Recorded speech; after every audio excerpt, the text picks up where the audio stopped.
देखिए, जीवन नगर में आज लोक पंचायत का जो मीटिंग थी, कार्यक्रम था, मैं समझता हूँ कि एक बहुत ही अच्छा एक इनोवेटिव तरीका है ज़मीनी स्तर पर क्षेत्र की समस्याएं सुलझाने का।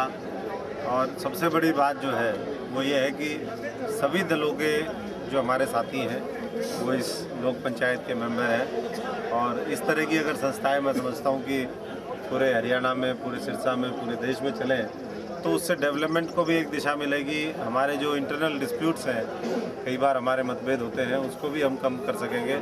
और सब मिलकर के क्षेत्र को आगे बढ़ाने में जिस तरीके का एक अच्छे समाज के लिए, अच्छे प्रदेश और देश के लिए हमारा प्रयास होना चाहिए, मैं समझता हूँ कि उसमें हम सबको ज़रूर सफलता मिलेगी।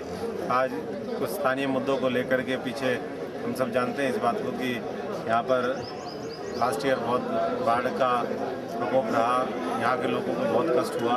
उसके साथ साथ बाढ़ के बाद रोड डैमेज है और तमाम चीज़ें हैं, तो तमाम मुद्दों को लेकर के यहाँ पर चर्चा हुई। और जो दूसरे बड़े मुद्दे हैं, चाहे रेल की बात हो या एरिया के डेवलपमेंट की बात हो, तो इन सारी चीज़ों का यहाँ पर हमारे सामने चर्चा हुई। और मैं समझता हूँ कि इन चर्चाओं के आधार पर जिस भी लेवल पर इन मुद्दों को फॉलोअप करने की बात होगी, इन कार्यक्रमों को फॉलोअप करने की बात होगी, चाहे वो प्रदेश की सरकार हो, चाहे वो केंद्र की सरकार हो, उस एप्रोप्रिएट फोरम पर हम इन तमाम मुद्दों को लेकर के जाएंगे।